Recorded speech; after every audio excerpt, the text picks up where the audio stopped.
பிடி அசிஸ்டன்ட் இந்த மாதிரி போஸ்டிங்ஸ்லாம் வந்து பல வருஷங்களுக்கு அப்புறம் ஃபில் பண்ணி முடிச்சுட்டாங்க லாஸ்ட் ஒரு 3 மந்த்ஸில் 2 மந்த்ஸில். தென் அதுக்கிடையிலே ஒரு பிஜிடிஆர்பி நோட்டிஃபிகேஷன் விட்டு அந்த எக்ஸாமே நடத்தி முடிச்சிட்டாங்க. இப்போ அடுத்ததாக வந்து பார்த்திங்கன்னா காலேஜ் டிஆர்பி எக்ஸாமே வந்து ரிலீஸ் பண்ணுறதுக்கான வேலைகள் போயிட்டுருக்கு. ஸோ அந்த நோட்டிஃபிகேஷனும் கூடிய விரைவில் வரப்போகுது. அதுக்கடுத்ததாக பார்த்திங்கன்னா ஸ்பெஷல் டெட் எக்ஸாமுக்கு அனௌன்ஸ் பண்ணிட்டாங்க. இது போக ஸ்பெஷல் டெட்டு அதில் அப்ளை பண்ணவங்களுக்கே ஒரு குறிப்பிட்ட மார்க் ஏதாவது வச்சு ஒரு ஸ்பெஷல் டெஸ்ட் அப்படிங்கிற ஒரு ஆடனம் வரப்போகுது. ஸோ இந்த மாதிரி நிறைய வேலைகளை வந்து டிஆர்பி போர்டு கடந்த 4.5 வருஷமாக என்ன பண்ணிக்கிட்டு இருந்தது அப்படிங்கிறத நம்ம சேனலில் சொல்லியிருப்போம். பெருசாக நம்ம இன்னும் சொல்லணும்னு அவசியம் கிடையாது. ஸோ என்ன பண்ணிக்கிட்டு இருந்தாங்க 4.5 வருஷமாக அப்படிங்கிற விஷயத்தெல்லாம் மூடிட்டு இந்த 6 மாதத்தில் ஓவராலாக எல்லா விதமான எக்ஸாம்ஸையும் வந்து அடுத்து அனௌன்ஸ் பண்ணி அவங்க முடிச்சிடணும் அப்படிங்கிற மாதிரி கண்டிஷனில் எடுத்துகிட்டு போயிட்டுருக்காங்க.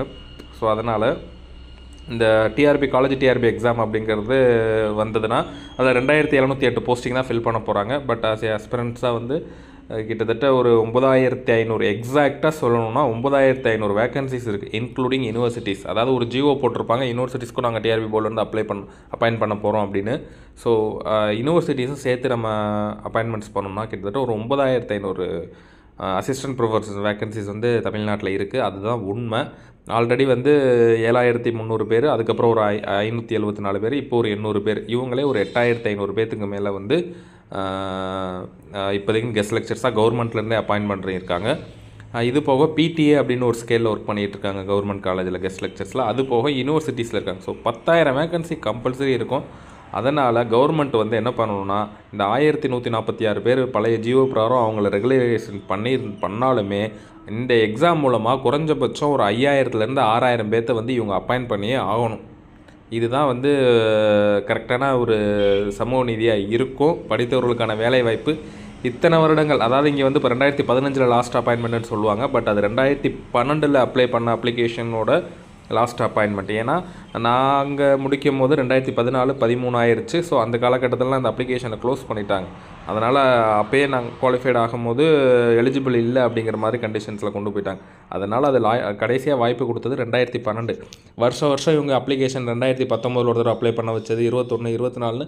ஸோ அடுத்தடுத்து இவங்க அப்ளை பண்ண வச்சு அதை ஃபில் பண்ணாமல் போய் இன்றைக்கி வேக்கன்சி இன்க்ரீஸ் ஆகிடுச்சே தவிர அவங்க அப்பாயின்மெண்ட்ஸ் நடக்கவே கிடையாது. அதனால் கண்டிப்பாக வந்து ஒரு 5000லேருந்து 6000 அப்பாயின்மெண்ட்ஸாவது வந்து அவங்க காலேஜ் அசிஸ்டன்ட் ப்ரொஃபஸர் எக்ஸாமில் வந்து அப்பாயிண்ட் பண்ணி ஆகணும். அப்போ தான் இங்கே எழுதக்கூடிய எக்ஸாமுக்கு ஒரு வேல்யூவாக இருக்கும். ஏன்னா அது சாதாரணமாக டக்குன்னு ஒரு சிம்பிள் ஓஎம்ஆர் பேப்பரில் முடிஞ்சு போகிறது கிடையாது. ஓஎம்ஆர் பேப்பர்ஸ் இருக்குது, அப்புறம் டிஸ்கிரிப்டிவ் எக்ஸாம்ஸ் இருக்குது. ஸோ அதனால் இது பண்ணி 5000 போஸ்டிங்ஸாவது இவங்க எடுக்கணும். ஸோ எடுத்தால் தான் டிஎம்கே கவர்மெண்ட்டோட இந்த ஹையர் எஜுகேஷனோட இந்த அப்பாயின்மெண்ட்ஸாக ஒரு மிகப்பெரிய ஒரு மாற்றத்தை ஏற்படுத்தும். பட் பண்ணுவாங்களா என்னென்னு தெரியல. இது போக இந்த ஸ்பெஷல் டெட், அதாவது வந்து இங்கே டெட்டு பாஸ் பண்ணவங்க நிறைய பேர் இருக்காங்க, அவங்களுக்கே வேலைவாய்ப்பு இல்லை அப்படிங்கிறது நம்மளுக்கு நல்லாவே தெரியும். இருந்தாலும் ஸ்பெஷல் டெட் ஆல்ரெடி ஸ்கூலில் டீச்சராக ஒர்க் பண்ணிகிட்டு இருக்கிறவங்களுக்கு அப்படிங்கிறத அனௌன்ஸ் பண்ணியிருக்காங்க. இவ்வளோ வேகமாக வந்து இவங்க செயல்படணும்னு அவசியம் கிடையாது. சுப்ரீம் கோர்ட் ஆர்டர் கொடுத்துருக்கு. பட் இருந்தாலுமே இந்த நியூஸை நீங்கள் பார்த்தீங்கன்னா தெரியும்.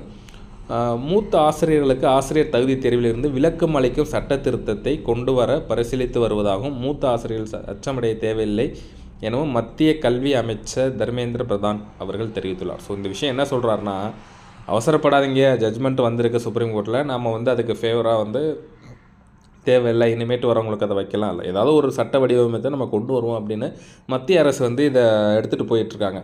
பட் அதுக்குள்ளே இவங்க நாங்கள் ஸ்பெஷல் டெட்டு வச்சுட்றோன்னு ஒரு ஜிஓ பாஸ் பண்ணி அந்த ஜிஓ டிஎன்பிசிட்டு அனுப்பி டிஎன்பிசி மூலம் நாங்கள் ஒரு எக்ஸாம் நடத்த போகிறோன்னு, அதாவது ஆசிரியர்கள கோரிக்கை ஏகப்பட்ட விஷயங்கள் இருக்குது. அரசு வந்து செய்ய வேண்டிய விஷயங்கள் ஏகப்பட்டது இருக்குது. ஆனால் இவங்க நாங்கள் எடுத்தோடனே நாங்கள் வந்தோடனே இங்கே ஒரு கோர்ட் ஆர்டர் வந்தோடனே நாங்கள் உடனே நாங்கள் இந்த எக்ஸாமை செயல்படுத்திடுறோம், அதுக்கு வந்து நான் ஃபேவராக வந்து கவர்மெண்ட் ஸ்டாஃப்க்கு வந்து நாங்கள் ஃபேவராக ஸ்பெஷல் டெட் வைக்கணும், இவ்வளோ வேகங்கிறது என்ன ரீசன் தெரியல. ஸோ அவங்களோட கோரிக்கைகள் வந்து பார்த்திங்கன்னா இடைநிலை ஆசிரியர்கள் கோரிக்கை பார்த்தாலும் நம்ம சொல்ல முடியும், சம வேலைக்கு சம ஊதியம் அப்படின்னு அந்த டெட்டு பாஸ் பண்ணிட்டு வந்தவங்க அவங்க சொல்லிகிட்டு இருக்காங்க. ஸோ அந்த கோரிக்கைகள் விஷயம் எதுவுமே இங்கே மூவ் ஆகவே கிடையாது. பட் இவங்க பண்ணக்கூடிய விஷயங்கள் என்ன நடக்குது அப்படிங்கிறத நம்ம தெளிவாக பார்க்கலாம். ஸோ அரசியலோட வேலைகள் வந்து எந்த அளவுக்கு ஒவ்வொரு இண்டிவிஜுவல் மனுஷனும் அவனோட தேர்வு முறை, அவன் எந்த நிலையில் அவன் தேர்வு வந்து படிக்கணும், என்றைக்கு அவன் எக்ஸாம் எழுதணும் அப்படிங்கிறது எல்லாமே வந்து இந்த அரசியல்வாதிகள் முடிவில் தான் முடியுது அப்படிங்கிறத நல்லா தெரிஞ்சுக்கணும்.